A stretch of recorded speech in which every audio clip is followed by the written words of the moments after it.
Ayan na guys, ang ating inihaw. Ayan, nabalatan.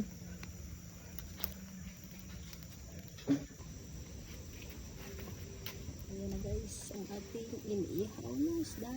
Ano pa nito? Barilyete. Barilyete daw na isda. O matang bakol. Or mata na bakul. Ayan, ihaw natin yan guys. Ito ang ating ulam yan.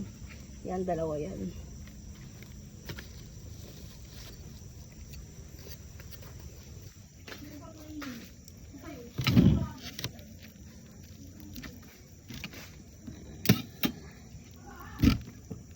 Kung ano gusto mo, ulo, buntot.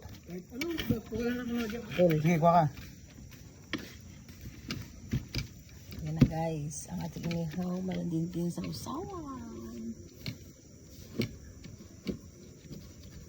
Ayan, kain na tayo guys. Kapis sibuyas lang yan guys, saka toyo, saka lemon. Naglagyan na tayong lemon yan guys. Nilagay niya ito.